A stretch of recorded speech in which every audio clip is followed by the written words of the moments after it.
Ngenda tulo kusaka ngenda tulo okusabuno okuwaza bannayuganda mwenna abawangalira mu saza libayita Konya. Bannayuganda mwenna ngowangalira Konya, I salute you. Orenja olwakuba nti mbibazizzaako olwaliro mwasobodde okuba nti mwasajja kudde okuba nti kati musobola okwekolera ensonga zammwe era njagala obebaza omulimu omukulu gwe mwakola okuza muganda ffe Katonda gwe yatwala ne mbanga musobodde okusonda akasente oba mwasobola okusonda akasente ne musobola okuzza mulambo gwa muganda ffe oyo owenkyukakyuka muganda ffe Mukama akingirize era akusonye byonna byakusobako naye nga njagala kubaza mwenna abafamile n'abantu b'Ekonya mu kibuga mu province gye bayita Konya mu ggwanga lya Butuluki mwe bali nnyo okukola mulimu gwa kusona nsimbi kuza muganda ffe oyo gwe mutima gwa Sseruganda gwe butwatandika mwe bali nnyo mubalire so mwenna b'Ekonya I salute you mwe bali nnyo okukola mulimu ogwo timujjango okwo bwe nva ngenda mu kalowoozo wakati speed etandise kati ntandise okucamuka mu kalowoozo ka leero ngenda kusaba buli muntu yenna gy'ali mu nsi yonna osabire nnyo kitaffe jjajjaffe Haji Nadduli era nga njala kutwala okusaba kwe kuno bwe bange eby'omunnayuganda yenna gy'oli mu nsi yonna nga weesobola bwe kiba kisoboka nkusaba okwate ku Haji Nadduli mu mufulumya eggwanga eryo embeera gy'ayitamu si nnungi so mu kalowoozo kalero ngenda kusaba munnayuganda yenna gy'oli nga wenkanamu mukoze birungi bingi mugabye ensimbi nnyingi naye ekintu kimu kisobola okukuweesa omukisa mu ggulu gy'onooba ogenda gy'otamanyi jjajjaffe oba kitaffe bambi ali mu kusoomozebwa okw'amaanyi nabo bannayuganda mwenna basobola okukingiriza n'okuyamba Haji Nadduli muyambe eno ensi tuyigiramu ebintu bingi nnyo atusinga obukulu kuba ffenna tuyigidde ku ye naye nabagamba enkola ya Museveni akutte emirundi ebiri asobola okukozesa emmundu okutta asobola okukozesa okutokyalinga n'akutta n'ofanga ofuolaba otogera essaawa zino Haji Nadduli ali mu kufanga alaba ayinza okutamutisa butwanga byali asuubizo b'emmundu naye ekikolwa kye yamukoze okumuggyako omwana we ate n'awamba n'abafamire ye n'abatulugunya nga babanja emmundu ng'abakubye abalala bakyalina makomera kuba bataddeko babiri kikolwa kibi nnyo jjajjaffe Nadduli ali mu kusomoozebwa okubulamu bwe tuleme kutunuulira nnyo byafaayo bye na kibiina kyabadde awagira kubanga alina ensonga lwaki abadde akiwagira naye ate alina ensonga lwaki asirise so nga tumwetaaga nnyo nga mwonna byafaayo mu kaseera we tulaga tumwetaaga nnyo kuba bano abantu tulina okuba balina otuwulya ki kye baakola so ngenda kusaba mwenna gye muli mwenna basobola okutaasa Haji Nadduli mu ngeri yonna esoboka oba mufulumya ggwanga asobole okufulumako tusobole okuba tumwetaaga nnyo byonna ebisinga obungi Katonda yamanyi ku nsi kuno ffe tuli bayise Katonda yamanyi dulwogera ddulo n'ovaawo Haji Nadduli oba yakola ebikyamu mbasaba busabi tubireke tusooke tubitunulirako tusooke tutaase muzeeyi waffe ono kubanga Museveni amutta mu ngeri yo simanyi nti Haji Nadduli akyalina emyaka ebiri mu maaso okusinziira ku trauma oba trauma muzeeyi Museveni gy'amuyisaamu famire bagiwambye baliratives babawambye bataddeko abantu babiri abasigaddeyo nabali makombe babakubye simanyi babanja emmundu omwana postmortem mweganyo fuluma kyogamba kimanyi bulungi ti omwana battamutte bakozesa dokita okutta omwana oyo kati omwana results za postmortem ziganyo fuluma Haji Nadduli bali mu kumutteekako pressure y'amaanyi omusajja bambi ali mu mbeera etategerekeka so ndooza kati akaddiye emirundi 8 okusinga gy'abadde akadde ku mukalowoozo kalero ngenda basaba omuntu yenna asobola okukwata ku Haji Nadduli omufulumya eggwanga amufune wamuteeka amukweke mpaka ng'ekyosi kiisi naye omusajja bambi afa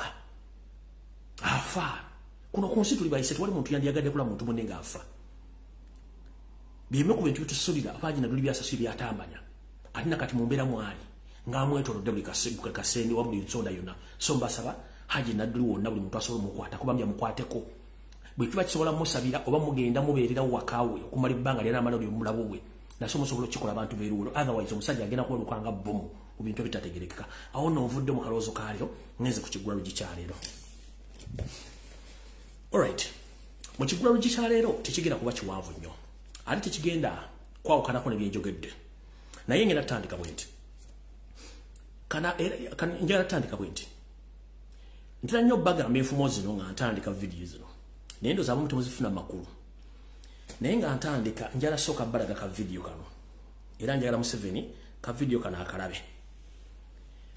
tugamba Ssebusiru wa Njoka butanyinizo jogera nti zo zigenda kuwangalira luddawa kutuyita okwekulira akabazzikulu yo seriti bahabula tubasema ntano wakale nseze tamuzeze nsanga bisibe ne batuusi banno mugenda sanga obuzibu mu nsi yonna nga temukyalina musobola kwegeka lubadde okunywa amazzi olw'ebikolobero byemukola ku bannansi ab'okusemazinga Africa muli batono mu nnamba naye mutandise okucunya buli ggwanga yonna muchunyiza Burundi muchunyiza Rwanda Kongo mugichunya Uganda mugichunya Somalia mugichunya South Sudan mugichunya buli omu muchunya esawa zina abakazi n'abasajja mu Kongo bali mu kufa lwakwagala kweddeza bitundu bitali byammwe Kongo ina kubeera mu Kongo so si batuusi abatuusi balina kubeera mu Rwanda ne mu Uganda muli basenze busenze naye ate omusenza tufuukidde ekiteega eno video ngenda gibalaga nga ntandika ekigula lugi nga muri ku boda babaganye okuyingira Kongo emundu evuga ne muganye okuyiga kubanga kawo mentality abajjudde abantu mu Africa tuliga dinti tulina okubeera mirembe ne tuyagala fenna olw'obufuzi mwagala okufuga bannammwe nga ate muri batono mu namba kano ka video kengendo tandika nako ntandike ekigula lugi mu dakiika emu then ntandike video kakano wano bana banyanda baganye okuyingira Kongo. Hier après-midi, il n'y a plus de soldats français au Rwanda. L'opération turquoise entamée le 22 juin s'est donc achevée avec le retrait vers le Zaïre des derniers légionnaires relevés par des casques bleus africains. Les Zaïrois qui avaient fermé leurs frontières pour éviter un nouvel afflux de réfugiés ont décidé de la réouvrir partiellement. Le point ce matin avec les envoyés spéciaux de France 2, Isabelle Bechler et Éric Mézy. À chaque mouvement, le cortège s'ébranle dans les bousculades de nattes, Watchon et matelas d'hiver. Baba gobe Kongo baba sazeko yo boda tubakiza kudda mukusala kudda wantu bonna nimuganyo tegeera il peut marcher les 12 km on les laisse partir muganyo tegeera on reçoit les ordres de nos chefs et pas n'importe qui peut venir nous donner des ordres ici je représente la CA je suis pas n'importe qui s'il vous plaît ou bien une note spéciale là on pourrait peut-être faire quelque chose. Si on n'a pas de note spéciale, on ne fait pas. Tant que les autres ne reçoivent pas une note de leur supérieur, ils ne laissent pas partir les réfugiés. À vous. Aussitôt, un ancien gendarme rwandais, auxiliaire des Nations Unies, tente de mettre de l'ordre dans l'attente et la déception de ses compatriotes. Sigenda gizanya yonna. Naye kana akabonero kakulage nti Abanyarwanda naddala abatuusi akabinja k'abatuusi mu Uganda muli ba refugee naye okufuuka ba refugee ate ne mwagala okutenga over eggwanga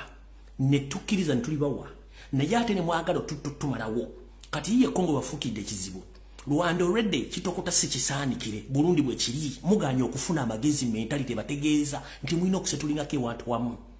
mujja kubonaabona ebintu byemutinkula mu mawanga ge muteetegekedde nze mbabuulira Museveni ne bantu banno Omunyarwanda omutuusi agenda kulwako waatuuza omutwe olw'obusiru wammwe kawo mentality n'okweyagaliza n'okuluza mu musinga abaddugavu abala ku continent ya Africa mwetereze ng'obudde bukyali otherwise ekiri atabale kye kira n'asigadde waka nfundikidde ekigwalo video etandise before nga sinatandika video eno njala muntagingire Monica Musenero Minister wa IT ne Science abere ku video eno Muhoozi Kanyirugaba Muhoozira ganjabire ku video eno Frank Gashumba kweta ku video eno netagako ani omulala netagako omukulembeza fomondo Kyagulanyi Center mu kwetaga ku video eno nganda bugisimufungize ensaba abantu bakundeetere bulambwerembe paka ku video eno netaga abakulembeze banuupu mwenna ku buli mutendera ku video njala mbereko netaga bakuli ekitongole kya CMY ekya ISO n'ekya ESO mbere ku video eno kubanga mwenna mbeetaaga netaga bana Uganda yenna yamanyi nti ali ku myaka 65 okuddagulu nga bakuba empiso eya senyiga lukoki senyiga lumawogwe nga nayo kuoli namwe bagemeddwa abantu bamwe njagala mbere ku video mbetaaga bangi nnyo mushange video eno nga tenatandika bibantu benataga ku video ndo konjitana njagala mugisharinga buli muntu afune video eno buli muntu osobola okusharinga abantu 10 kuba njagala information ya leero efulume wenagenda okudda kuno kulunengenda okudda nga bamaze batula mu mutwe mukimanyi Facebook bajja ko notification bajiri meeting abantu gira bakati fe tulina okukola mulimo gwe buli muntu kusharinga buli muntu asobola okufuna video eno nkiddamu muntagingire Yoshete Bahabulwa muntagingire Bonika Musenero Dr. Ruth Achenge Dana Atwine Muhoozi Kanyirupama bamemba parliament abanuupu abakulembeze banuupu ne president wango Mulondo Kyagulanyi Center mugera ku video eno n'abantu mwenna bwanga manyi wagemerwa nkwetaka ku video eno tutandike bulungi nnyo video eriketandike haya katika vudde ko kwanjula katandise ndowooza tutandike bulungi nnyo ndowooza alright ndowooza kansoke bajukize mu katono ambajukize mu katono kamba jukizemu katono nnyo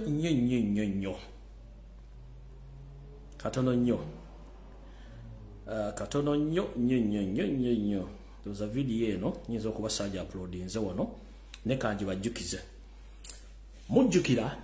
ng'omugenzi Dr. Sapirian Kizito Lwanga Katonda tannamujjula Museveni tannamukwatamu navaayo nempa story yonna ekwatagana Catholic Church mu Uganda nembabulya baani abali kurutinga abasajja n'abakazi oba sister ne bafather mu bigo okwetola eggwanga Abanyarwanda ddala batuusa bayingira mu bafather ne bwa sister nembabulya story yonna buli kimu n'ekibabuulira omanyi Bannayuganda mwetaaga kujjukiza nnyo ate mwerabira nnyo nembabulya buli story yonna abamu ne bagaa ati musajja asaaka naye tugamba nti mpologoma nkadde etegera ku luzzi kwa buli omu ajja kujja okukima amazzi ojja kugeetaagisa omugenzi Dr. Sapirian Kizito Lwanga Katonda n'amuyita abantu basuka noga tufudde ne mbagamba nti bafaada abasinga obungi nga si Baganda oba nga si Bannayuganda bonna bambega ba iso abala baseemo ne muga nti nsaaga lwali tebulibuusa video ngevaayo faatha oyo gwe babalaze yabadde mu Magandula ng'akuumibwa amagye ye Reverend Father Eginia Safari era musajja naye muki Munyarwanda musajja Munyarwanda era nga baga nti Hector Wanyenga Seminary ye reactor is a reactor of Nyenga Seminary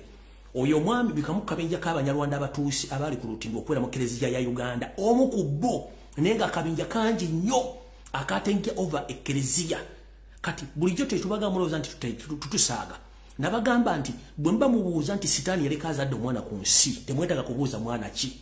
yeyo seeri tibahawulwa olutabayisirwa nsi yaleeta muzeyizedde ensanga bisibwe mu tebali wakarekezi muzzukulu we ye Muhoozi Kanyiruga Muhoozi Laaga ye muzzukulu wani Natasha Diana baani bonna bazzukulu ba sitaani tosobola kuŋŋamba nti omuntu individually osobola okuyingira mu kommente y'eddiini n'otandika okulwana Katonda n'otandika okudigiza abayigiriza babe obakumisa mundu nga babega ekkanisa babega Eklezia n'ogamba nti gwokyali muntu sitaani yaleka azadde omwana Yoseeri abazzukulu Muhoozi Kanyiruga Natasha Diana simanyi bonna bazzukulu ba sitaani yensonga lwaki bonna bagezaako n'okwefuna kye batali nenga ate bazzukulu ba sitaani zamutegedde mbabulidde amannya go yo Father ka video mwakalabe nakataddeyo so mutegere buli agenda mu Eklezia agenda mu chachi agenda mu muzikiti ne muzikiti gye bali bamaseka nga bambadde amagandula nenga balina pisto miwato awo bangi nnyo ku muzikiti go mugendako kati njagala video etandike bulungi nnyo nga tutandika ensonga zino bulungi nnyo tutandise tutya duli bwe nasaba okukola video nabagamba nti abaana bawambibwa mu Kampala mukono batwalibwa ku training centers ez'enjawulo mu Uganda weponi bwe lw'eggwanga bwadde tebubuusa netegeezebwa ku droni zange nti n'ekitali eno okulira n'ekkomera abasibe ne bamala okuyingira ekkomera baleeta abaana ne baba trainingira ku kitalya ennaku ezisinga obungi era ne babajja ne babatwala mu bitundu eby'enjawulo by'eggwanga ogenda okulwana entalo za Museveni naddala e Congo ekiri e Congo kitokota si kisaandikire era tekyetaaga kunyumizaako omuntu yenna emundu evuga ekirako emberenge za popcorn eziri mu kutulika nga ne butaweddemu nenga kyebakola omuvandimwe kyebakola M23 ne Museveni Katonda yakimanyi yensonga lwaki atandise okulukurutinga abaana abato babayingiza mu magye okubatikko batwale Rwanda okubatikko batwale Congo balwane entalo ze era mu Uganda enanga mugado yagenda nti agenze Congo bamusayininga Congo tira mutereko omusika ngo obudde bukyali kubanga abasinga obungi kyebabakola kizibu nnyo era nabategeeza Bannayuganda muve Congo obudde bukyali mwalowooza nsaaga ekinaddire kinava mu yebiraka nze temunnenya ntandise bulungi nnyo ntandise bwete bw'obanga oli nnyabo oli ssebo ng'oli mu Uganda buli kitundu kyonna ky'olimu munnanga gwokera ku makya n'ositula engala biyo n'ogenda ne bakukuba empiso nga bakugema ekirwadde kiri ekyasinga 19 munnange nkuwagaabwa okusinziira ku drone zange information gye zaalabyeko Sakula eyagabiddwa ku CMY ISO ne ESO econfirminga nti bw'obanga oli myaka 65 okuddagulu nga wakubibwa empiso eyo kisaana ogende olaba omusawo yenna omukyama akuwe ku ddagala erisobola okunyunguza obutwa obukuli mu mubiri ng'obudde bukyali otherwise kyakonfirmingidwa ku mpapula ze ndalabyeko bane ISO drones zampadde mwenna basinga obungi baba ku butwa era mugenda tandika okufa mu nfa ey'ekimpowooze ngire ekigendo singo batandika okubalwala mugenda tandika okulwala endwadde ey'ekikonvuba abala mugenda kutulika butulisinga bomu nga mufa cardiac arrest sina kindi mugenda tandika okugulwako emirembe nga mufa mu mpolampola so I'm here to confirm to you that whoever was immunized please go and seek further education, further medication. Nega mugenda kikola mutya. Munoonye abasawo abamanye ku ddagala eryoza obutwa mu mubiri. Kyetuyita mu luzungu, kyetuyita mu Luganda okwoza omubiri. Nga okozesa either oyinza okukozesa habo oba oyinza okukozesa eddagala lyonna eddala ezzungu bakiyita detoxification ekintu system gye bakozesa okuba nga basobola okunuunamu obutwa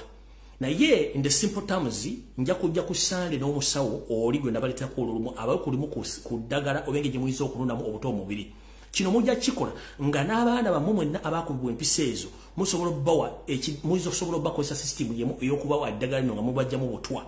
gwali okumpi ng'osobola okufuna kye tuyita activated charcoal empeke zibanga manda ng'osobola ozifuna buuza omusawo engeri gye zikozesebwamu osobola okuba nga otandika ozimira okumala emyezi 6 mu kino osobola okwongerako amata gali fresh osobola okwongerako ebikola bya muwogo ebyakamulisa ebiri mu kkala 3 eya kiragala eya gold n'emyukirivu ebyakamulisa waggulu bw'obanga tosobola kufuna deactivated charcoal osobola okufuna amanda gennyini getufumbisa ku sigiri n'ogakoona n'ogateekamu amazzi netokosa amazzi mangi nnyo bw'omala n'osengejja amazzi gali gojje mu manda ago g'oba osobola okunywa amazzi ago emirundi 3 olunaku okumala emyezi 6 lyeddagala bali kubuze nja kujja ku Sande n'omusawo oli atubuulira eddagala ky'eddala liziro osobola okukozesa okujjamu obutwa buno so buli muntu yenna ali omumanyi nti wakubwa ekintu ekyo gezaako nnyo okwejjamu obutongo obudde bukya lw'ensonga nti nkonfamize nti abasajja bano missoni yaabwe yali yakola kintu ekyo era bakikola bakituukiriza era abantu bangi bafa mu kimugunyu nenze bange nti buli muntu yenna ali wakati w'emyaka 65 okudda waggulu please genda wejjanjabe ng'obudde bukyali otherwise wandikifuuwa ng'okiza munda mu ngeri y'emu waliwo omuganda waffe ow'omulangira eyava e Bungereza eyafa wiiki ewedde nfunye information endaga ere confirming nti omulangira ono yagenda okuva mu ggwanga erya Bungereza which emabega nga tannavaayo yaludde amaze okufuna complications mu mubiri gwe so already kiba kitegeeza nti abamuwakanya okawule bakamuwera Bungereza agenda tuuka e Kampala nga kamukutula bukutuzi so nyongero gamwe nna bannayuganda abali mu Bungereza ne mu nsi endala before nga tonnalinnya kujja mu Uganda soko ogendeko mu malwaliro ag'ebbeeyi ab'obuvunaanyizibwa bakebere nga tonnatuuka Uganda otherwise abamuveeyo ku kiyama maze balunga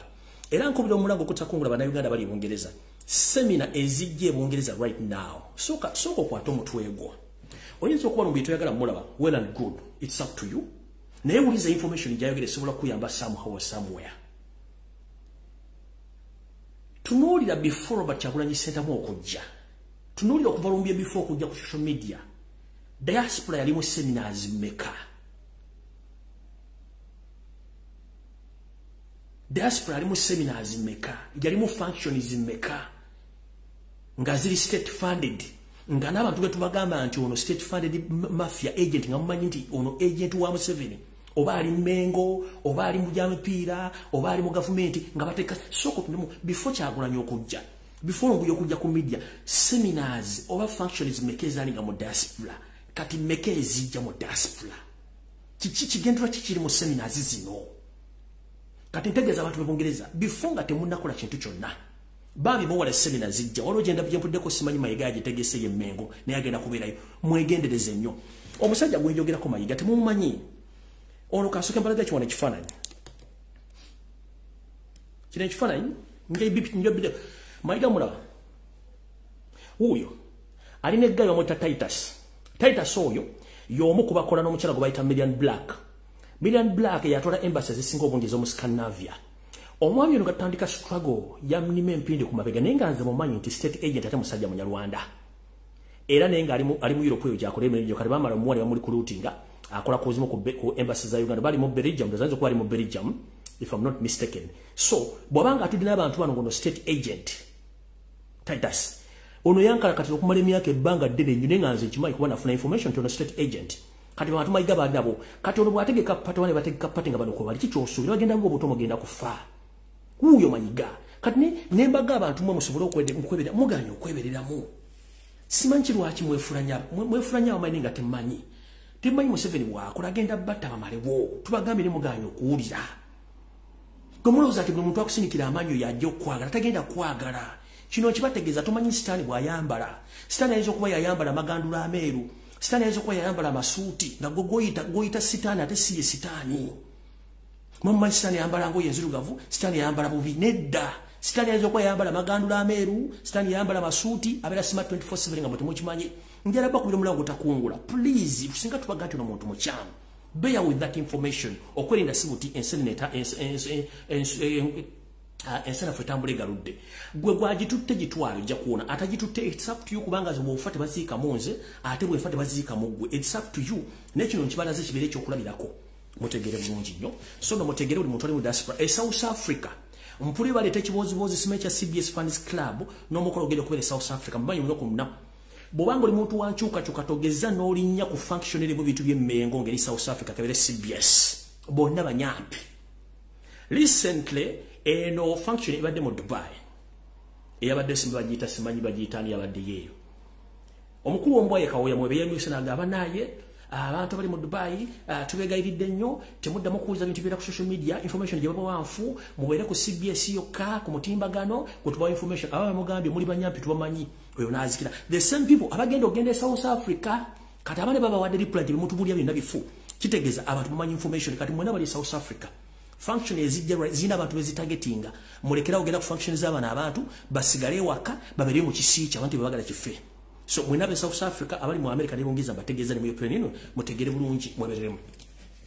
Awo nvuddewo. Era please abantu be South Africa wono bakajala boyi sanga sinatandika information entuufu mu mpulirize. Eno message njagala ogitwale obogireke ogiwuliridde. Wuliriza bulungi nnyo. Recently mbale sara kwogera ku mwami ono. Naye eno information yange either giwulirize oba girekeewo. Nzize mbagamba omusajja gwe bayita Frank Bolira ono state agent musajja munyarwanda abera ku social media state mafia atenga akolera ESO external ESO ebera external ESO ye kibiina oba ye agency eketera mu 7 ebweru w'eggwanga external security organization jaketera. Omwami ono mujjukira bwe bakwata baganda baffe babi basatu bakwatira e Nairobi. Kuno omwami ono yaliko Frank Bolira yaliko kwaliko semwogere gomwala bagobakuba mawuli nto muyekera gobakwatidde bitundu by'emitiana oba mu bende bitena mu bende mwalimu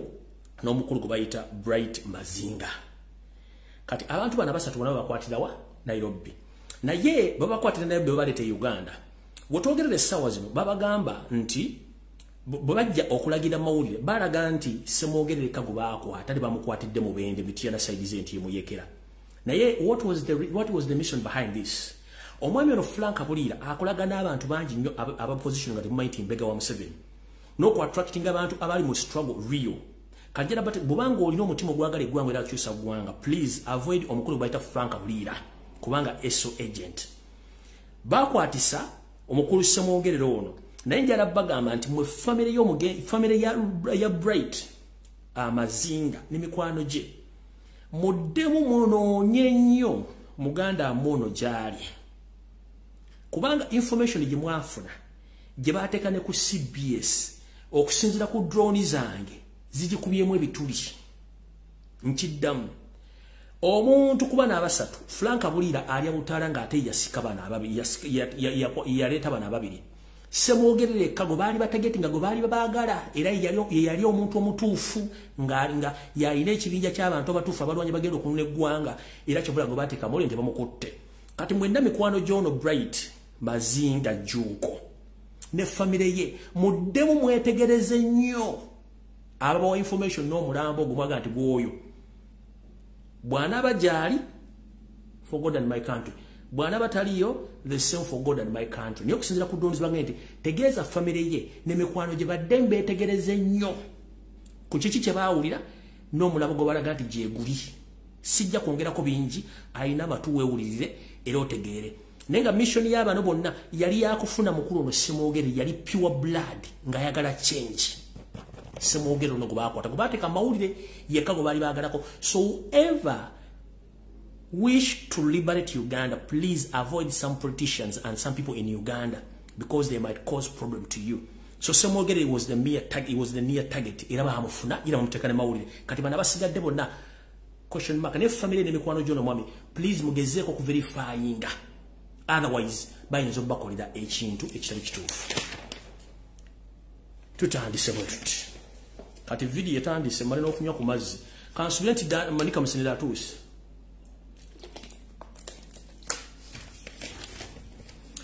mujjukire nti omukyalo ono Monica Musenero tugenze ku satellite ngenda giyitamu dakiika 3 zokka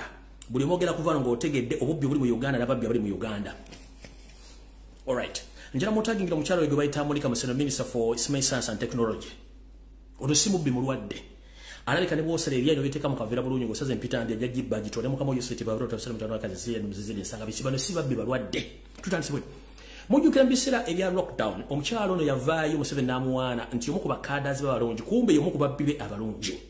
Twatandise tutya. Omukyalo no tujjukira mu lockdown yomu kubagula emmesse buli mmesse bagigula omukadde 8 kyokka tugenda okunoonyeza ku social media kuno bako Google ng'emmesse egula nusu mitwalo 3 mitwalo 8 ekitono nyo mitwalo 10 ze mmesse zize yazigula emiliyoni 8 buli mmesse kati mukyalo no mubbi forget kati nga sinatandika mbozi njagala kwate simu ye y'obuyonjo gye tuyita smartphone please genda ku kibanja kya Gola Moses kye tuyita Google teekamu erinnya lino bweliti Take a north drop. Grumman. Sinagas Cargo Space was launched on 7th November 2022. Kanji batere wano bulungi nnyo mugitegere bulungi nnyo. Erinnya liri North Drop. Grumman. Cygnus Cargo Space Craft was launched on 7th November 2022. Kiteke muku Google. Onoonyereze gundi kizungu kye balonkinze kyabadde kyani. Ekyo kivaako bajja kuwulya. Bw'ovaawo genda ku website ya NASA. Osaakinge ekizungirizi kino ekyalonkingiddwa.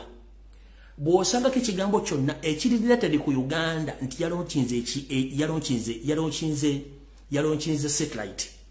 ngava ku internet ngava ku media kuno genda ko ku NASA website ya NASA otekemo searchinge ekige otekemo ti Uganda yalonkinze satellite wonna mu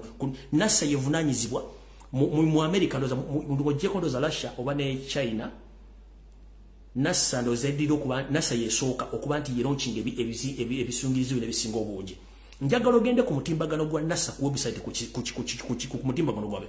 otekemo nti Uganda otekemo ekigambo search nti Uganda yalonkinzeko ekigundi kyonna ekizungirizi nga kigenda mbwengula ojja kujombulire nti lumbu yalimba kati ntandise bwenti mukyala Monica Musenero tukumanyi nti oli mafia ekisokera ddala njala tegeze eggwanga lyonna mukyala Monica Musenero lekera okulimba bana Uganda kulemukamo Yoseri Museveni mu ababbi mwadidde eggwanga ne muteeka mu katu ne muliteeka okulinda ebintu by'ekiyenga mu settings ebintu byammwe tukimanyi nti abavooka basatu basoma engineering era mwabasindika ogenda e Japan okwongera ku bintu bye babisoma nenga tebadde matuka ku level eronkinga kintu kyonna dokkola component neemu ekwatagana ekizungirizi bana Uganda bana basatu bonna bakomye babadde bulungi nga bateredde kolo mwakoledde ebintu bino okkola le fulale wammwe nga mukola ebintu bino by'ekiyayi ensi teyategedde nze kanzijimba buuse kati kiri bwe kiti ekituufu kiri bwe kiti Uganda tennalonkingako wadde ekizungirizi ekyeriisi erimu wadde ekirema bano okumanya bana basajja babbi mu ministry ya Monica Musenero ne mu parliament diro bayisa budget ngegenda kwatagana kusindika ekizungirizi somewhere anywhere in the world teriwo one okusindika ekizungirizi bakisindika ne kyokyupayinga space yo mu Uganda tetuyinaamu kyetuyita nti tulinawo station wetugenda okontrolingira ekintu kino kyekisookera ddala tetulinawo control center kati ogamba otya mbu walonkinze ekintu mu America wakirongidde mu space ya America nga tulinawo control center kyekisookerako ekyokubiri n'ogamba kigenda tuyamba mu minerals ne agriculture ne science satellite mostly bazisendinga for security reasons ne space okumanya biki ebiri mu bbanga kati gwe Monica Musenero njagala ogende ku video kweri ku YouTube njagala ogende ku NASA ekizungirizi kye basindisi kyabaddeko bendeweerezi bbiri kwabaddeko eya America ne ya Japan kitegeeza partners ababadde mu kintu ekyo Uganda teyabaddeko omuntu wakola joint partnership ne kulonchidde ba commentators oba abantu bagenda okulochinga ekintu kino babeerawo ne boogera ekizungiri kino kigera ku mission ki bali abakitaddemu ensimbi bali ba partners era ne bakironchinga ng'ensi etegedde ne ba space engineers bonna boogera amanya bakigendeddeko n'abadde babeerawo n'okukola ekintu kino kyonna njagala omuli okunaku lwalonchiza ekintu ekyo baasomye ku linnya lya Munnayuganda yenna engineer eyabaddewo mu kintu ekyo nga bakironchinga njagala ondete video nga boogedde ku linnya Uganda oba ku Munnayuganda yenna eyabadde ku kisungirizo ekyo nga kwali ku lunaku olwo taliiwo kuba n'abasajja n'abakazi bayaayi kyekisookera ddala kwabaddeko ensenzi Japan ne USA kati bano abasajja okumanya babbi ono Monica Musenero akimanyi bulungi tagendagenda mu parliament asabayo sente nga sente za mukama oyo sente baabona otabase mutani wa kalekezi ekisookera ddala waaki bakironkingidde mu America ekyo kisobola okusawundinga nti America yeyina system osobola okukironkinga ekyokisoke lwaki tekobaddeko bendera ya Uganda era kwaddeko ya USA na Japan kubanga patana omuntu yenna shareholder alina okwanawunsingibwa ekisoka baanawunsinga ensi mu kironkingidwa nato zi USA patana yabadde Japan bendera yabaddeko ne USA zabaddeko tu ba engineer bonna ba space engineers bonna babasomye tekobaddeko wadde mu Uganda weriise fu tekobaddeko wadde n'omu genda ku Google genda ne ku NASA website okebereke linnya Uganda walonchizeko space yonna tekiriyo awo nonzija nkyabata kubamba ngenda bayisa mbodde ngenda bayisa mbwangu lwaki tewabadde representative yenna kabere minister kabere kubana abale bagante ba scientist abadde nga ba presenting Uganda tiyabaddewo era lwaki abakironchize tebayogedde ku ggwanga Uganda mbanga mwataddemu sente kati okulya n'okombeso wani kuli wano Museveni amanyi okwetega bulungi nnyo njala kubabuuza Al Jazeera tekwabadde konti Uganda alonchize ekizungirizo kyonna CNN tekwabadde konti Uganda alonchize ekintu kyonna BBC tekwabadde konti amawulire gonna agensi yonna tekwabadde byabadde kubukedde NTV BBC NTV BBC byabadde kubanga TV ze bazisetinze bulungi kati ono mukyala kiyakoze yadiri ne bateeka tenti ekolo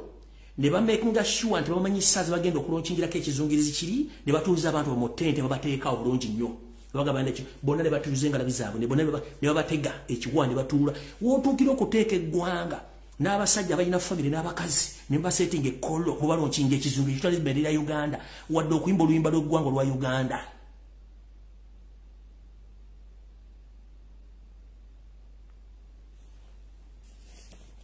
tulina ennaku ebyo nga mazo bibabuuza bwe balonkinga ekizungirizi kino mubeera intention as to why mulonkinga ekizungirizi kino ekisooka ekizungirizi bwe bakisindise mba mulina okuba mulina control center tetulina control center kati information mugenda mukuba mugifuna luddawa eri ku kizungirizi ekyekyo so ebintu bino byetaagamu abantu okubuuza lwaki bano abasajja batuuse okusiriwaza Bannayuganda that extent bategedde sajja bagenda kirongi kiranga mu America ne batuuza abantu bonna ku TV ne batuula bulungi nnyo bado kinge kizungirizi nenga tekuluwadde bende wera wadde okwogera bayingirira bonna kaliko wa Uganda tekwabaddeko bonna ne batuula ne balindira ekizungirizi nimbo kibasimbula ekizungirizi kigenda kukola ki temusobola kukola mpisa etundula nvunza mulonkinga kizungirizi temusobola kukola jirita mu Uganda mulonkinga kizungirizi temusobola kukola de panado mulonkinga kizungirizi temulina de factory ekola pads z'abakyala bali mu nsonga temulonkinga kizungirizi tosobola kusasula basawo olonkinga kizungirizi sijja kubimanya kangere kuba udde nabutono nnyo so mulekera okubuzabuza Bannayuganda kubanga Minister Museveni tumanyi nti mubbi nze njala bave batulage kike bataddeko kuba n'abavubuka abo baade balina obba mentioninga singa badde bebamu kubakoze ekizungirizi ekyo bendera ya Uganda ayina okubeerako bapatana balina obbogera ne ba space ngina ababadde ku kintu kyabakikoze bonna tekuli n'omu mbona ffe tulina ki tulina eggwanga kati ngenze ku information esala balwisaawo nnyo alright njala tegeeza Bannayuganda bonna awo nvuddewo nti nabuno obufere obugenda mu maaso obw'ekirwadde eky'Ebola bugenda mu maaso mu Uganda ne bwakiyaaye Museveni anoonya mbutya pressure wagisala ateeke ebyokwerinda n'obbinyweza mu ggwanga n'okuteekawo lockdown bw'otwogerera essaawa zino nfunye information endaga nti buli ddwaliro lyonna mu Uganda kati omuntu agendayo okwekebeza oba n'okumukebera wabeerawo bbaluwa bbiri naye ng'asayiningako embali ne bajjuzaako endala kitegeeza ku mulwadde yenna kati bagenda mufuula nti mulwadde wa kirwadde kino ekiriwo basobole okufuna ennamba ene baviirako okwagala okuggala eggwanga gye bujjawo katono yensonga lwaki Minister of Education yavudde n'agamba nti amasomero gaggalewo mu wiki 3 okuva kati nga bekengera kuba nti abaana bayinza okukwata obulwadde buno. Tukimanyi nti ensimbi nyingi zikozesebwa n'okutega obuzanyo batega nti omuntu yafiridde mu taxi simanyi oli yanogose n'ava wali nenga bina bya kiyaye. Kyekiri emubendeka sana kisa kinegula kubanga abantu babattalunye ne bagamba nti balwadde bakirwadde kino ogezaako nnyo okuteekawo entiisa naye nga kyonna gye kiri nabagamba ekiri ataba kyekiri n'asigadde waka. Muteeke nnyo bannayuganda mu kutiisa naye mujja tegeera nti eyabawalula esiridde. Ekyo nakyo mukitegere bulungi nnyo. So nno mutegeere nti babaggala amasomero gano bayinza okuteekawo kafyu bwe bamutaddewo bagenda teeka ebintu ebitiisa musobole okubanga baba bestrictinga ku nnyingiza n'ensaasaanya oba n'entambula mu ngeri yonna esoboka. Awo nawo nvuddewo ngenze ku nsonga endala. Najja nkola video ne bagamba nti enteekateeka ya Yoseeri n'akabinja kabaka batuusi kakwavuwaza buli munnayuganda wonna w'oli otandika okwera enkuta nga tona okyasobola kujja ssente ne bonna otunze ebijja bya bajjajja bo ogule pikipiki bajja gitwala era bakulemese nga bakusaba ebintu byebisoboka n'ebitasoboka. Nabagamba nti bajja kikola mu feezi ezi baali bakisiriikirizaamu naye kati bakizeemu. Olunaku lwa jjo baakutte bodaboda mu bitundu by'emukono Kampala Wakiso n'Entebbe nga wetwogera bodaboda zinatera n'okuwera akakadde ku poliisi ez'enjawulo naye nga baga nti beetaga element driving permit ne reflectors naye nga ate abasinga obungi bonna badde balina ebintu bino. Mission y'abana abantu okusingira ddala bategetinga basajja n'abakazi baganda nti baavuwazizza mu buli kimu ne baganya okwavuula bakyakola. Kati balina okukola kwe kutandika okukwatira ddala mu nsawo zaabwe babadde bajja 10 babayimiriza okubanga bakola emirimu bo basobole okuyisaawo ebyabwe baagala. Naye weewuunye obunafu bw'emitwe gino era obunafu bw'omutwe butawaanya bigere. Already Uganda eri mu economic crisis oba eri mu katibagalo k'ebyenfuna ate n'abantu abasookerwako abandi badde bafacilitatinga economy nga bayingiza nga batambuza abantu okufuna ensimbi n'okugula amafuta bema mutandisa bakwata nga mbasaba reflector element ne driving permit which is nti biteekeddwa okubeerawo naye nga n'abiira bakwata. Kitegeeza nti economy gittiradde nga mukitegeera naye nga mukitegeere nti eno enkola y'okukwata pikipiki z'abantu bonna yemu ku nkola ey'okwenyiisa bannayuganda nkiddamu yemu ku nkola ey'okwenyiisa bannayuganda era basinga obungi batandike okuba nti bava mu mbeera ey'okutandika okubeera abantu bafuuke ebimenke naye nabagamba nti gy'okoma okusiba emba ku lujegere nga togiwadde kyakulya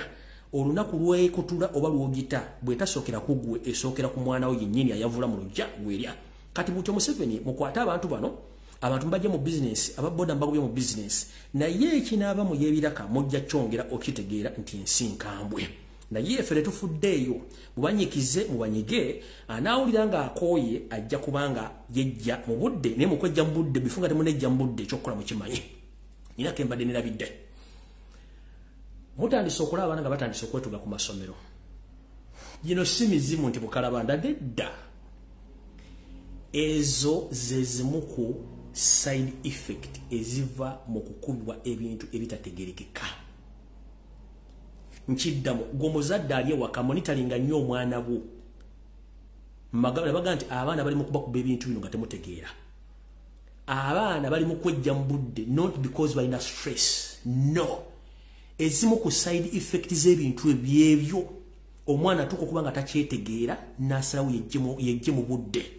naye mwe temutegeera bintu bino okunywa nga tubibannyonnyodde bulungi mwe mwetaaga nnyo okujjukiza ezo zimu ku side effect z'ebintu ebyo babakuba. Abaana bajja kudde waka nga tebakyawulira bakambwe ennyo bali arrogant tebaagala kumanya nga beekyaye naye ng'ekimu ekyayisizza omuwa emmere TV agiraba alina ne smartphone naye ng'obwongo bwe mbiri gumuga nti olina okukola ekintu kino kubanga alina ekintu ekimuli munda kibaamukuba kimutategeera alina ekintu kibaamukuba kimutategeera. Abaana bwe bali serious bali mu bagi bali okuba temuwulira. Nali nganya okuzanya vidiyo eno nikanje balage katono nnyo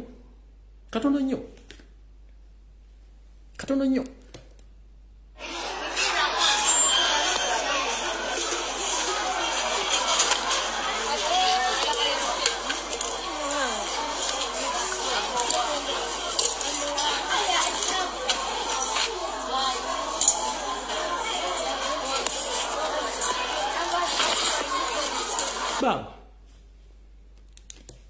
kiki abagema babagema simanyi kansa wa nabaana ne babagema nono simanyi lumima mawugwe naye eddagala ebakuba liggala nabaana lireeta ne side effect eyo etuuka okubwonga omwana agenda afuuka ekisolo nga temumanyi mujja kulwa okutegeera enkola y'abaana abasajja lwaki babikola mu Buganda wokka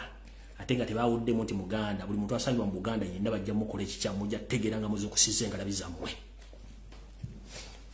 anvuddewo kati ngenze ku nsonga endala njala mutagengere wano Yoseri Tibahabulwa nakakundike yo Museveni Muhoozi Janet James Mugira David Sejusa Mbadi tumukunde mbagala ku video notandise munnange onakula jo lwabadde lunaku lwakubiri wakati wa sawa 12 wakati sawa mukage zemisana okutuka ku sawa 10 ezakawungezi wabaddewo meeting mu refugee camp Entebbe nga bajisula mu manyi musula mu Yoseri Tibahabulwa ne mukazi we era meeting eno yabaddemu ebintu bino wammanga nenge ebintu bino yabaddemu byewunyisa kati musoke mumpulirize bulungi nnyo mumpulirize essaawa yonna bwe mulaba ku media nga Muhoozi Laaga atandise okukola tweet ezivuma kitaawe oba ezivumaganya regimu ya kitaawe making sure don't share don't comment ekyadde mu meeting eno bagenda tandika okuba nti balaga Muhoozi nti avumirira kitaawe ebikolwa bye oba okuwakanya kitaawe byakola kino TV radio namamba political analysts aba ena bagenda tandika okupromoting nga nabo bacriticizing ebikolwa bya Museveni oba ne security organism mu Uganda mumutalinga ekintu kino mugenda tandika kola Muhoozi nga akola tweet ezivumira kitaawe bikolwa bye noba okuvumira bikolwa ya kitaawe naye nga political analysts ba ena bagenda tandika okupromoting ekintu kino so mulyanga omuvubuka ono against his father. Here is the reason as to why. Nga bwe yakola ekintu ky'okusindika tweet n'avuma abannakenya tasobola bamba mu wiiki emu Nairobi nga kitaya mugamba akikole kati kyabakolera nkiddamu tweet Kanyerupama gye yakola ng'egamba nti bagenda kuwamba Nairobi within 1 week yali kitaya mugamba ogikola ne bakolera bulungi yakwata media okumala omwezi mulamba ne Kenya yitwalira mu the same meeting gye babaddemu ne bagamba tukole the same strategy. Muhoozi atandika Museveni akolengayo tweet Muhoozi agenda against those tweeting avumiriza kitaawe kati bano bona ba ena propaganda lisima MK chairman ne because bitya bona ne media zitandika okupromoting Muhoozi ekigendera kiriruddawa uliriza mu meeting ene bakitegedde ka video likembazanyidde mu kigulalogi nti omutuusi watuuse kati abuliddwako ewaka mu kibira mu ggwanga lya Ethiopia mu kibuga kiri waggulu ettiguli embira teri bulungi ku side ya abatuusi mu ggwanga lya Somalia embira teri bali bulungi nnyo era bana batuusi mu ggwanga lya South Sudan nabagaye ekimu embira tebali bulungi nnyo era bana batuusi ekonge ekiriyo kisa kinegula tebali mu mbeera nnungi bana batuusi mu ggwanga lya Rwanda bibafuga ne basula kutebuche kubanga bananyini nsi batandise okugulupinga app kyekimu ggwanga erya Burundi mu Uganda kennyini we twaba obubuda we basitamye nga Sserwajja Okoota bwasinga nnyini mu entannama basse bawamba bakola buli fujjo lyonna nawo bagala naye sawa nagatandise babuguma kati bagambye tutandise okuluzinga popularity 1 abantu batukoye 2 bategedde ffe baani njagala okwekubira mu ngalo n'okubakubira mu ngalo mwenna benza okusiza okutegera nti Museveni musajja mutuusi munyarwanda kino kitutte emyaka 6 plus nga bannabyabufuzi bonna abadde mu Uganda buli mu yaganda okwogera amazima ga Museveni amanyage ensibuko ye obuvo bwonna obuddo njala bakubira mu ngalo nawe kwekubira mu ngalo ne bannabyabufuzi mwe n'abavudde okwambula Museveni okumutegeeza ati simu na Uganda please mukubire mu ngalo abasajja n'abakazi ba Henry Tumukunde bakiza Besigye Kifeefe Mugisha Muntu banne bonna bali bakimanyi bulungi nnyo Museveni musajja mutuusi omunyarwanda nga n'amanya g'oli gino bagamanyi ndi eyo Yoseri Tibahabulwa Rutabayisirwa but nobody came out to expose Museveni until I myself came out and exposed him. Now wachimanyi nti ensi bategedde nti si bannayuganda basajja batuusi mwekubira komongalo kati bakitegedde ntubakoye yensonga lwaki mulabye oli omusajja omukulu gwe nalinoza nti ategera bulungi eyita Dr. Ruhakana Rugunda bwavudde n'agamba nti balina okuleeta amendment mu constitution okukyusamu nti abantu bannayuganda abalina obutuuze bw'ensi endala bakkirizibwe bafune n'obutuuze bwa Uganda kinakizanya kubanga Muhoozi akawairo mu constitution si muzaali bwa Uganda nga kitaawe Muhoozi si nzalo ya Uganda takkirizibwa kwesimba mu kifo kyonna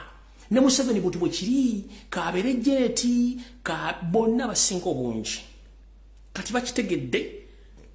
tumazo balabisa siba na Uganda wona badde bakola effujjo bakimanyi nti essaawa yaabwe esigaddeko akantu katono nnyo balina kukola ki gye baali bagenda okuddukira e Congo kuteekayo ensi yaabwe ne tukwata ne sente ziba bazimbe enguudo ekiriyo kifumba mutuko bwe bakikuba oyinza okutya n'okutya kyekiri e Congo ensi naye balemeredde kyokka nga bakwata sere baziteekayo for the first time njagala kwebaza omusajja wadde simwagala yeeyita wa opposition omusajja oyo Ssemujjunganda ye member parliament avaayo nayogera ensonga ezikwatagana ku basajja bano obuyaye bwabwe njagala kwebaza omusajja gwe bayita Lutamaguzi Ssemakula avaayo nayogera ensonga zino nga tazirumyemu ggumba njagala kwebaza Robert Kyagulanyi Ssentamu president wange omulonde mu abasajja basatu mwe balinyo mubalire ddala mukozo mulimu gw'amaanyi nnyo okulabisa Museveni n'okwogera ebintu byonna byadde byandasirikidde nze sobola I can't thank myself or I can't congratulate myself kubanga mbadde contributing towards my country. It's a must and it's my responsibility. So but I had to congratulate these three people. The elected president of Uganda, Robert Kyagulanyi Ssentamu, thank you very much to expose Museveni. Honorable Lutamaguzi Ssemakula, thank you very much. Honorable Ssemujjunganda, webale nnyo ebigambo by'oyogera kubanga you are one in a million. So mu bantu basatu njagadde obebaza especially mu basatu mwebale nnyo mubalire ddala nnyo kukola omulimu ogw'okuexposing abantu bano. Kubanga tekibadde kyangu nnyo ku myaka Museveni gyabadde mu Uganda nga buli omu yasirika teri ayo ninga bonna bamanyi nti omusajja Munyarwanda si muna Uganda until we came out ekinoonyesa sigamba nti nakasale wa n'ekibiri n'empiso nedda ebigambo bino bingi kuba teyasobola byogera ate embyogera ng'ebiri gwe kiruma ne kikuluma ne kikujijiira n'owulira nga n'amatu gakubaluka naye nga nkyogedde mwe bali mubalire ddala kati mutegedde bulungi wawe tutuuse kati abasajja bali mu panic ekyabayisiza mu meeting eno kyekiriwa mu meeting eno nakulwajja mu State House Entebbe ku saa 10 emisana meeting yawedde saa 10 meeting eno yabadde Museveni kennyini Muhoozi Kanyarugaba James Mugira David Sejjusa Major General Mbali ne Tumukunde kiki ekyabaleetedde okukola meeting eno bakitegedde nti wakali mu kibira gitandise obbawunyira balina kukola batya tebalina okukola kwekuza pulaani yabwe gye bagamba a planned well kudita in Uganda kubanga bakimanyi nti ye system yokka esobola obbawunya naye system eno nzengi kuba mpaka olwali bakomezzaawo pulaani ku mmeeza nga baagala kudita ne kudita eno bagenda kukozesa system eri ya Muhoozi okujja nga alumba kitaawe nga ne media ne bapropagandist ba ene bagenda kukola ekintu kyekimu okusupportinga ekintu kya Muhoozi then batekinge step ahead okusetinga ku Muhoozi atekinge over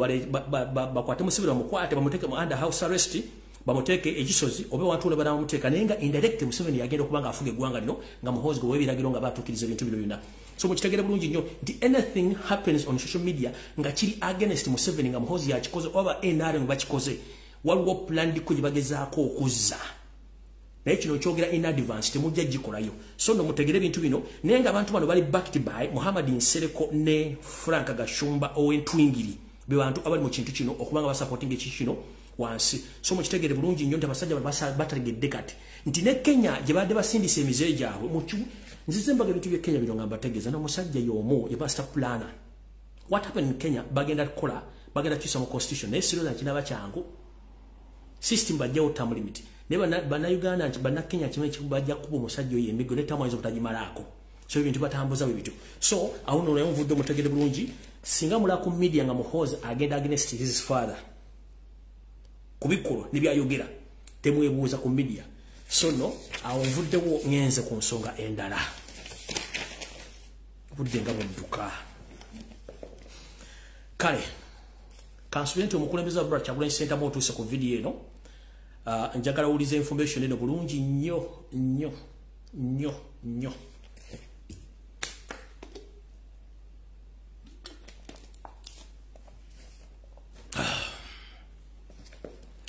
okusokera agenda 20 seconds asatu mpumuzeemu ebiga byenjogera in the respect of our foreign soldiers kitalo nnyo ddala baganda baffe wonna abawambibwa nga tutandika struggle eno n'okulonda nga kuwedde abadde mu safe house ezimu ku za Kibuule ne eza Kalangwa ku Lwokutaano luno tukubye ennyuma abasinga obungi basaliddwako emitwe era baziikiddwa Kansoke twale seconds saa 3 zokka. In the respect, you can take information in.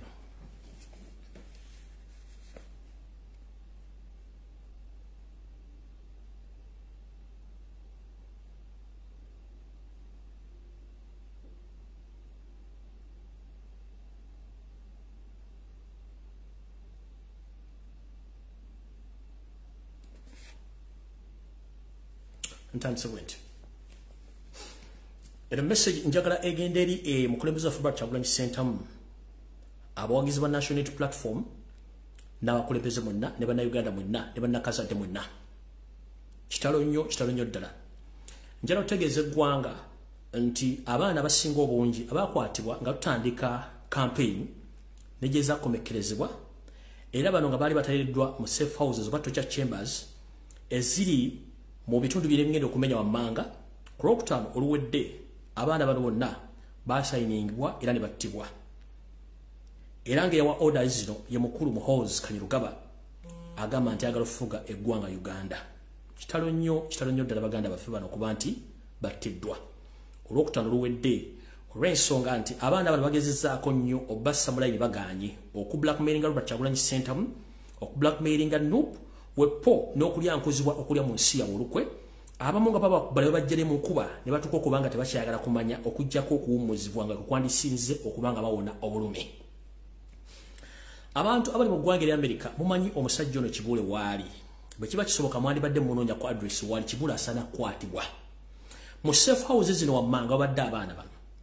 Waliwo safe house eri ebibajja eno ng'ebadde edundwa Muhoozi Kanyarugaba ng'era omu ku bantu abadde bagikolamu be Padde Sserunjogi wepo n'omukulu eyita Majambere. Bano bonna abaddemu bonna kapuuti era baziikiddwa mu bitundu by'enjawulo. Ekayunga ewakalangwa mu safe house eno nayo abaana bayo bonna abasinga obungi battiddwa ne bagibwayo. Mukono ewa Kibuule mu makaage ag'Obubangwe wabaddewo safe house naye abaana bonna bakiriningiddwa bagiddwayo.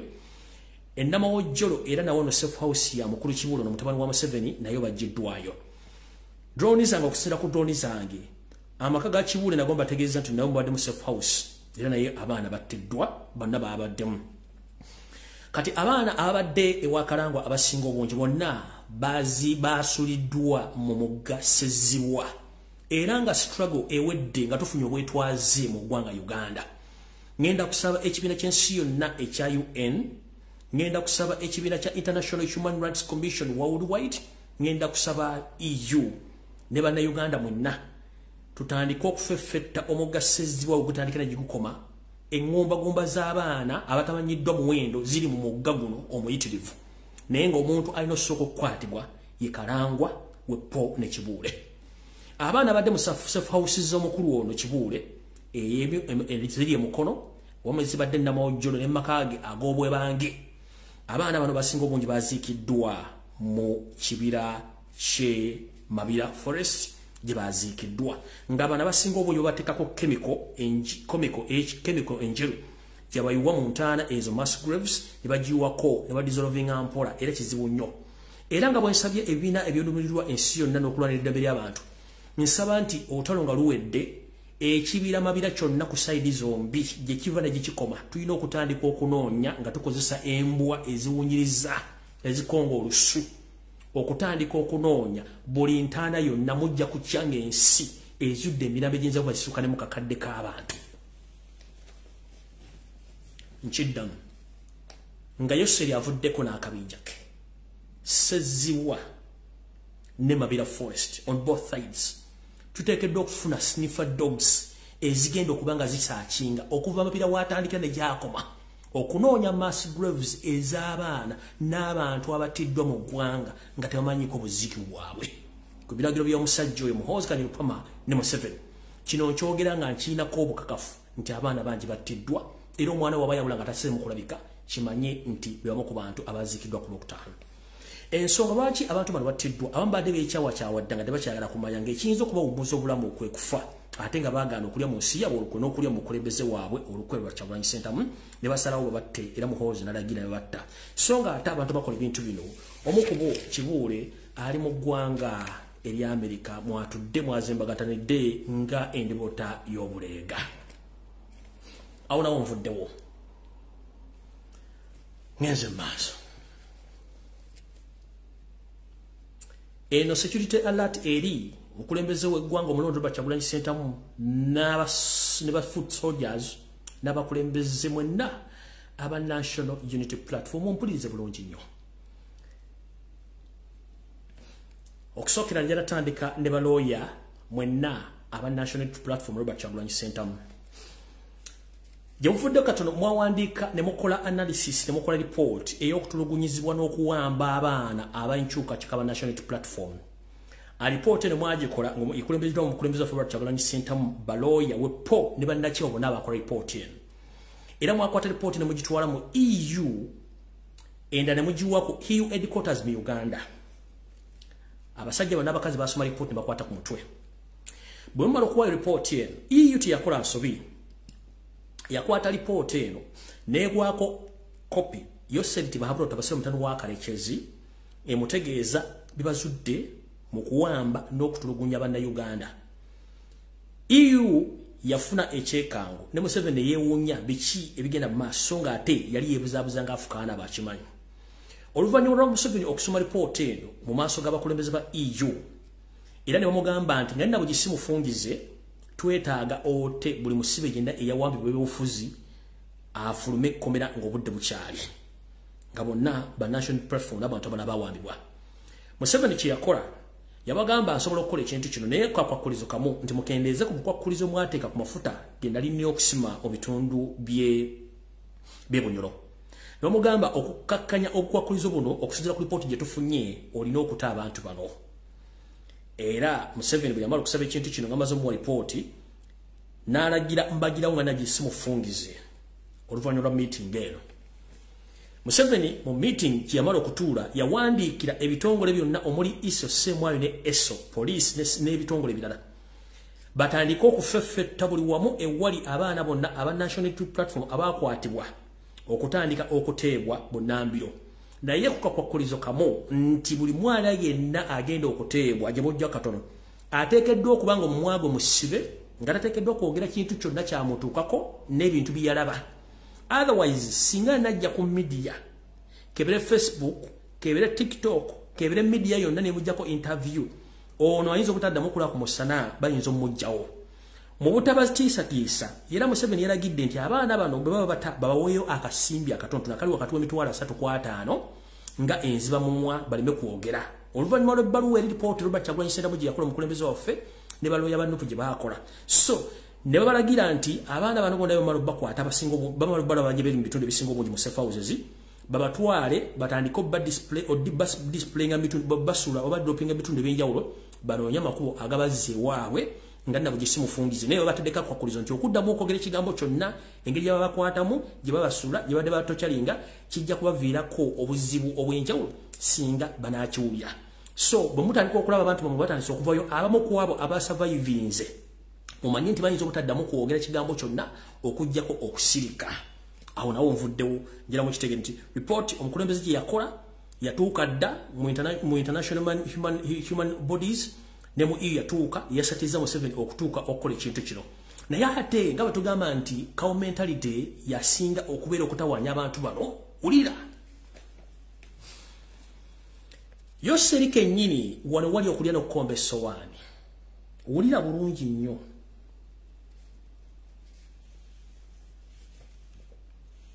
nga sinagenda wano njagala bw'obanga omanyi ng'oli wankyukakyuka nga omanyi akabinja akalumba busiika oba kwemuli batemuliiko simanyi but whoever knows this group please inform them before it's too late kubanga nze abantu abasinga obungi mukola ebintu nga mulumirwa ggwanga lyammwe oba mulina mission zammwe but I don't know but not by information okusinza ku sources zange akabinja ako mukimanye nti waliwo omu ku bannammwe essaawa yonna ayinza obbalyamu ensimbi ng'olwedi yatuukiridde eddaalo by'okwerinda n'abagamba nti alina footage oba ebifaananyi byabo kubamu abaalumba poliisi ye busiika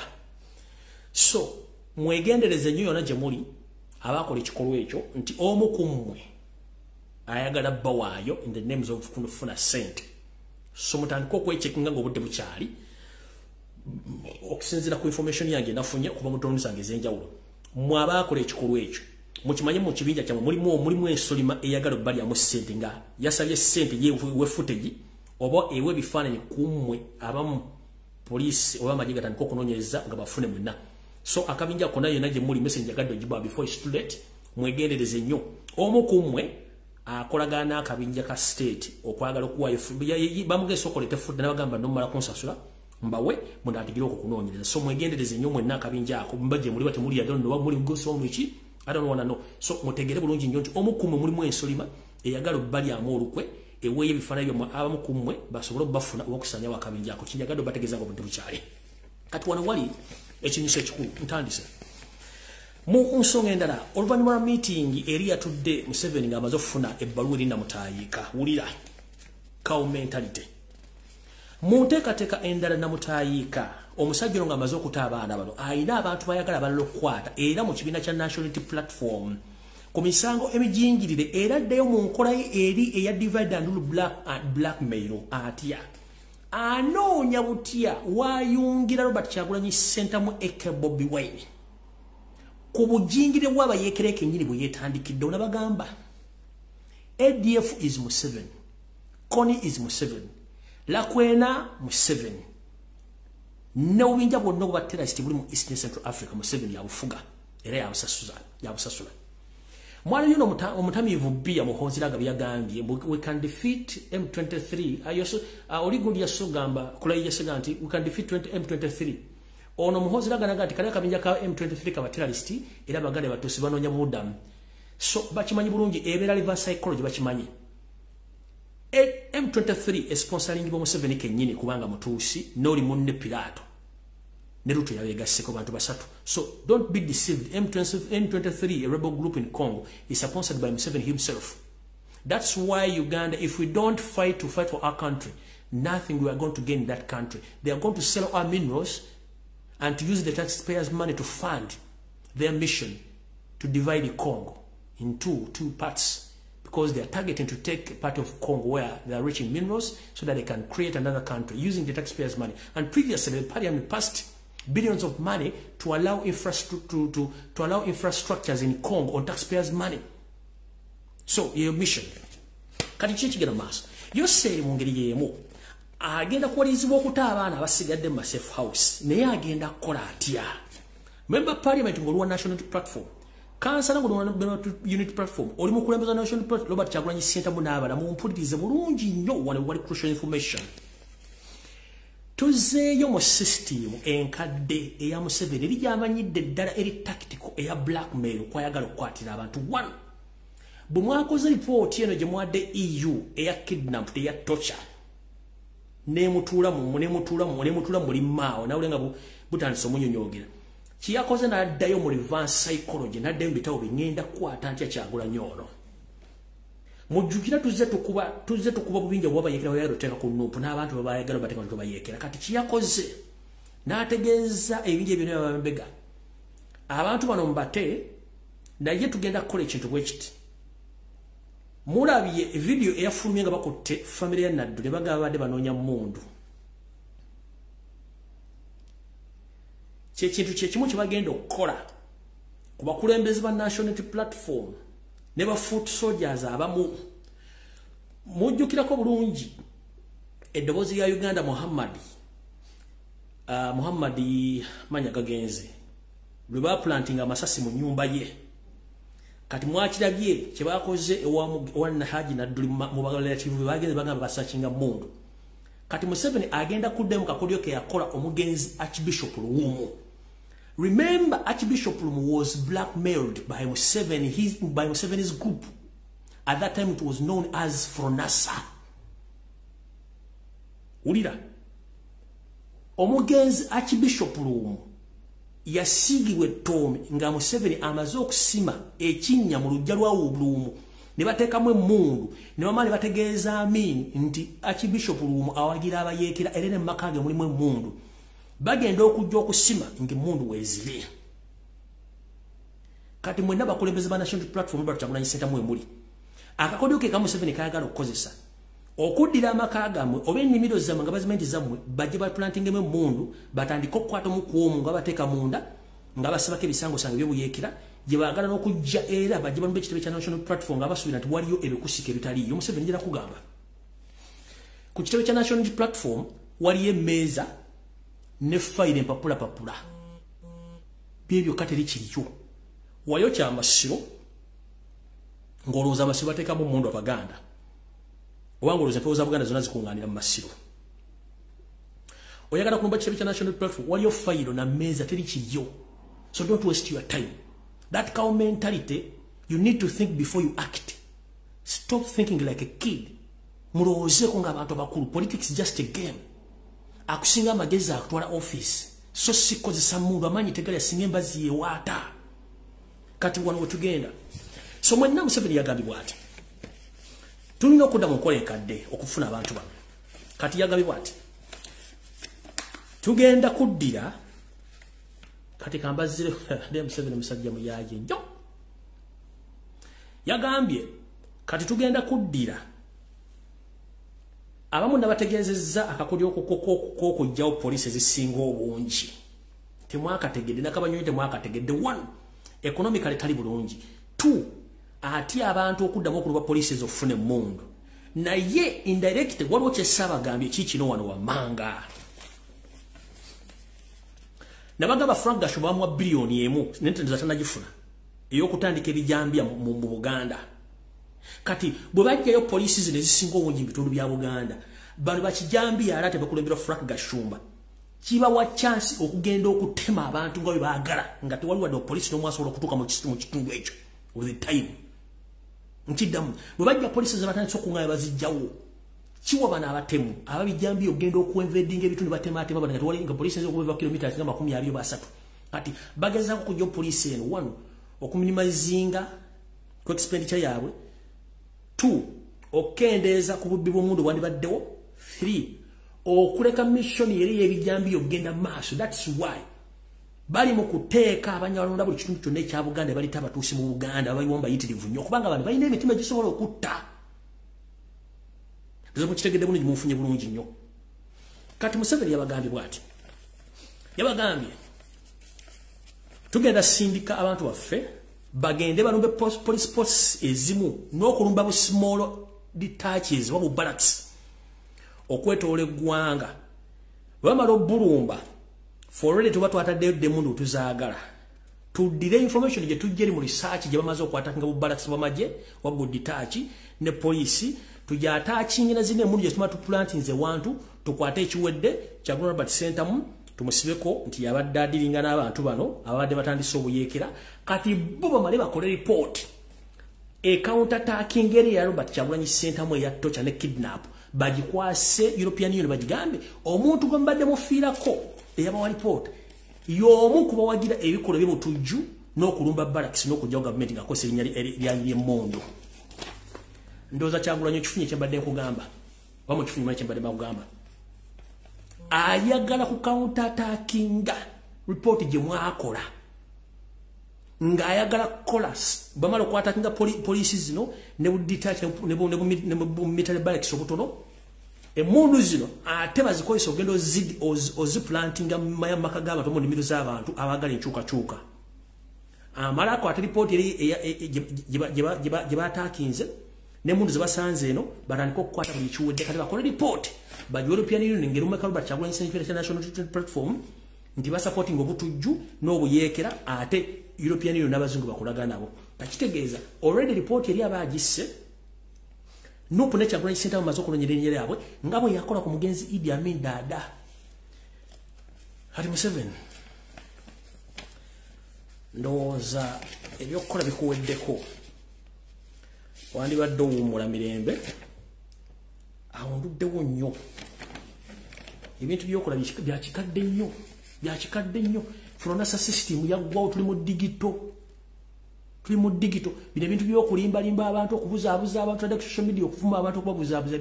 byakikadde nnyo. Kati ngenze ku information endala tulyoke tugende ewalala. Missing information. Okay. tukyagenda maaso ndoza ba nupu leaders mu nabategezeza musechuwalinga makaga mwe neje mukolera same way ne isu bagenda kukola omulimu gwe bagambye tugenza njera tegezera abakulembeze ba national platform mwenna nti muganda ffe Kavuma Murshid yawambibwa wiiki eri ntegezeddwa okusinzira ku drone zange nti ali ku SIU ekireka ono yakubibwa mizibu era nga abuuzibwa kiki ekiddako era plan ki Robert Kyagulanyi Center mu gyayina n'abaana ba national platform n'okuba nti diaspora ebayamba etya naye okusinzira ku sources zange Murshid Kavuma naye abatunira kyamuli nga Salambwa lya Nsenke kubanga talina kyamanyi musajja wattu talina kyamanyi ku Kyagulanyi wadde okumanya ku national platform kuba naye muwagizinga ye abadde ayagala enkyukakyuka so mwena munoonya ali ku SIU ekireka naye nga mukube muzibu nnyo bali baagala mujjamu bigambo naye nga yalemeddwa okwogera ekigambo n'ekimu kubanga talina kyamanyi ku lw'ensi ye kati bw'otunulira bali mu kulya mu struggle olukwe batandise okwemoola nga Uganda olemwa kale awo nawo nvuddewo ekino mukitegere kati ngenze ku wano bw'omanyi nga wasavingako mu police n'owummula bw'omanyi nti wasavingako mu prison n'owummula bw'omanyi wasavingako mu UPDF n'owummula wasavingako mu LD n'owummula wuliriza nnyo if you know that you are Ugandan who served in Uganda police forces prison UPDF and LDU please listen very carefully. There is a mission which is well organized and planned by M7. Because as we speak right now, the man is in panic. He doesn't know what is next right now. He fears that all people who used to serve under these security agencies, they might gang up with other Ugandans to top up his government. So, through same way ISO and ESO is planning a mass arrest of some of you who served under police, prison, UPDF and LDU. Because he fears that anybody who knows how to use gun might gang up with indigenous Ugandans and other group to top up his government. Nchidam. Gomuna Uganda aliyeyo, ngomanyi nti wakolako mu polisi n'owummula, mu prison n'owummula, mu UPDF n'owummula, wepone mu LDU. Museveni ali mu kutya era asula alogootana nga eyaloga mujjawe, nti gy'obeera ne mujjawe azizza omulyo. Nga akimanyi bulungi nnyo ewakani mu kibira katandise omumyuka. Simbi zimwe ku byempi alota alogootana nga avudde mu refugee camp Entebbe ne Nakasero emuwoomera gy'obeera nti yajjajjaawe. Wetwogeredde essaawa zino ali mu kutya ng'eyabbye Neiba kubanga Neiba aba amanyi entambulayo n'ensula. Museveni ono akimanyi bulungi nnyo nti abantu bangi nnyo essaawa zino bamukyaye. He knows it. Museveni knows it very well that 90% of all Ugandans, they don't like him anymore. 90%. They don't like him, including those who are serving in his government, including those in diaspora and those who still in Uganda. They hate him and they don't love him. So Museveni is in fear that if all these people who used to serve in these sectors, they might gang up with indigenous Ugandans and chase him away from Uganda. So he's planning a massive arrest across the country to search and find whoever served under these groups of services so that you can be arrested and put under custody, and even you might be end up killed in such operation. So mbategeeza Museveni ateekateeka okukola operation ey'okunoonya nakolako mu LDU, nakolako mu UPDF, nakolako mu poliisi. Akimanyi nti nammwe kennyini temumwagala, abasinga omungi temwafuna busiimo bwammwe, mukyabanja n'emisaala gyammwe, abamu amukowadde abatidde abantu bammwe, abamu temulina kyakulya naye nga musaaviza eggwanga lyammwe. So n'abakyali mu poliisi nammwe mwegendereze nnyo ddala ng'okimanyi nti toyagala gavumenti munnange yogera bitono nnyo kubanga buli wonna we mutuuka bamanyi ki ekyokukola kubanga Abanyarwanda beetoolodde buli muntu yenna. So mulina okubeera nga mukimanyi kino kigenda operation egenda tandika very soon gye bujjako katono nnyo. So ng'oli eyo nkutegeeza muganda wange nze byange bwe nti bwe mbyogera bituukawo ate munawooza muti yatugambye balimo okukwata baana babatwala babatraininga bintu ebitategerekeka. Wano nno nga nfundikira video ya leero njagala mutagingire omukyala gwe bayita Shami Malende ne baloya bonna abakola ku mulyango ku musango gwa muganda ffe Segirinya ne mukulu Sewanyana. Ntegezeddwako mu nsonda ez'enjawulo nti Yoseri ne gavumenti bali mu panic. Ekituufu tebayina musango bavunana Segirinya ne banne. Bali mu kwebuzabuza bagafu abaana bakuba kimati Segirinya omu ku bantu abali straight ate nga ayagalwa abantu. Kyakola abakimanyi naye yalina omuteekako musango okumukakkanya ettutumu n'okuba nti yagaana okukola bye yalina okwagala okukola. Kati balooya bonna aba National Unity Platform abali mu kuwooza omusango gwa Segirinya muwulize message eno bulungi nnyo. Ekisookera ddala nfunye information eno ng'endaga nti ne mu kibiina kya National Unity Platform mulimu abantu abajja okukozesebwa state okulumiza Segirinya naye muyinza obutabalabako. Mwategeddeko nti gavumenti egamba yagala kuleeta abajulizi nga beebikkiridde nga tebagenda kulaga feesi zaabwe obujulizi. Mwabategeddeko tuza mukimanyi bulungi nnyo. Abamu ku bajulizi bayinza okujja nga nga bali mu National Platform okulumiriza naye kulinnya kugafulumidde kwabaddeko Kazibu Bashir gwe sikyasobola kusikyatya kwogera kuba nakwogera dda nze nakusookamu. Kazibu Bashir y'omu ku bajulizi abayinza okuleetebwa okulumiza Robert okulumiriza muganda we Segirinya Muhammadi. Either ayinza okwapiyalinga oba ayinza okuleeta amaloboozi ge naye nga amaloboozi gano agamba ayinza obutapiira ne baleeta amaloboozi nga bakyusiza amaloboozi gano ku bantu aboogera naye nga obujulizi obutali butuufu kubanga babuliddwa obujulizi obutuufu obulumika. Yensonga lwaki ne gwe baleese okwogera physically yagambye bamugamba okwogera mu kakabika ke tabimanyi kuba tebalina bujulizi.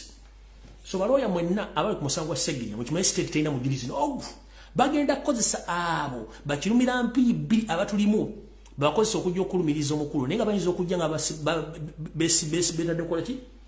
besibye obukookolo obutayagala bantu kubategeera nti bebbo ku bo naye nga Kazibu Bashir y'omu ku bo erinnya libampadde. Ndoza mutegedde bulungi nnyo. So balooya mutegere bulungi nnyo nti Museveni talina mujulizi n'omu ku musango balumiza ku Segirinya. Okitegere bulungi talina musango naye bakirumira mpiri bbiri abamu abali mu Nuupu be bayinza okuvayo ku obujulizi obuli recorded nga tebaagala kujja naye nga ate bonna bufu.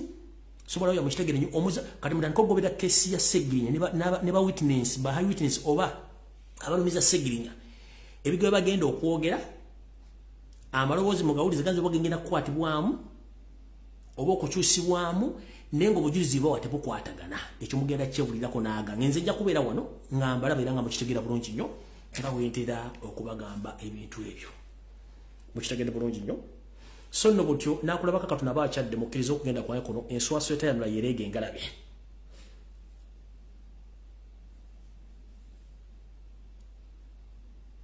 Olusala eryayi ku nkolo luleetera Munyerera okwandaaza. So nno mwenda butyo musabire nnyo Ssaabasajja Kabaka asobole okuba nga Katonda amukingiriza afune obulamu tusobole okubeerawo ffenna kubanga ekitaffe. Olugero lw'ensembezzayo lutegeeza nti olusala ebyayi ku nkolo luleetera Munyerera okwandaaza. Ekivunulwa nti ffenna bannayuganda baagala enkyukakyuka tulina okufaayo nnyo eri bannaffe bonna kubanga buli muntu atuvaako ddi buddene nnyo mu struggle ne mu nkyukakyuka. Butyo mu Buganda buli ali eyo nagawumbidde olina okusabira nnyo Ssaabasajja Kabaka kubanga bw'avaawo kiba kitegeeza Obuganda busaanyeewo kubanga baba bagenda okubusaanyaawo tebatudde. Kivunulwa nti obuwuka bwe tuyita Munyerera bweyagalira nnyo n'okubiika n'okwalulira mu bitooke. Kati olugero olwo buga nti omuntu yenna ajja n'asala ekyayi aviirako Munyerera okusaasaana ne famire yonna yennyini Munyerera afana amagire gafa tetuyita nti olusala ebyayi ku nkolo luviirako Munyerera okwandaaza. Kitegeeza nti singa tuviirwako omu ku bo kabeere Ssaabasajja Kabaka bannayuganda n'Abaganda tuba tugenda kwandaaza oba okusaasaana nga tetukyalinako muntu yenna atukubagiza oba atukwingiriza oba atukuŋŋaanya ffene wamu gwe tukkiriza mu ngeri eyo. Butyo nammwe ffenna abali awo bwe mbagambye nti Muzeeyi Nadduli tumusabire nnyo mu kalowoozo ka leero n'okuba tusobola omubeererawo mu mbeera eno newankubadde akyalina ekimusibye oba okwogera ebigambo bino naye nga ali mu mbeera mbi. Nabagamba Museveni akutta mu ngeri zonna akutta okyalinga physically, emotionally, economically, politically, socially n'akutta ng'olaba kati Muzeeyi Nadduli ali mu kufa mpola. Yakatta omwana postmortem eganya okufuluma bagenze kunoonya mondo mu family kubanga bakimanyi nti omusawo oli balina omukolako cover up no covering information obutafuluma mukitegedde bulungi nnyo kale ndowooza sijja kubeera mulungi omu ku social media kuno njera bagaliza olunaku olulungi mukama bakumira mpeera tusinkana olunaku lwonna lwe n'abanjagadde obbateerayo ninga ku Sunday nzija before nga nfundikira omuntu yenna amanye ebyafaayo n'ayagala obimanya genda ku Gola Moses osome ebyafaayo bya Buganda bassekabaka engeri gye bajja bafaamu engeri gye basikizaamu bassekabaka oba bakabaka abaana abato engeri abakuza gye bakuzaamu n'engeri gye baatemaatemamu mu Buganda okufuna amataka waliwo ebuuzizaako botya abasajja n'abakazi mu Buganda abafuna mayiro ne mayiro z'ettaka bazifuna batya era bazifuna bassekabaka abaleka abalangira abato nga bafuga bana abakuza ne beegabira ettaka Mayiga kyekitabo kyali mu kusomamu kyennyini n'empuuna malungu eziri emmengo Mayiga nkutumiddeko nnyo buli kyokola kyonna kimanyi nti eseekulaba abasajja betuyita bakisingiri bafuna batya ettaka ba Ignatius Musazi bafuna batya ettaka bakabuusu bafuna batya ettaka bakakungulu bafuna batya ettaka bassa aporoka bafuna batya miles and miles of land ago bagafuna mu system ey'okugyawo bassekabaka bo ne basigazanga abakuza abaaliwo okutegeera ne beegabira ettaka kubanga tewali omuntu abakuba mukono kyekitabo Mayiga kyasoma era kyagala okukola essaawa zino nga kiri mu motion nkutumiddeko ku Sunday uyimule mbulanga emmengo twegweko naye before nsobola okujja either ku Friday njala otumira mwena abakyali mu struggle abapresentinga n'abakomentinga n'abakola kimwe bali mu balire ddala timuvanga okwo abali ku social media ku Facebook TikTok wonna mwena batumiddeko mukama bakumire mwiraba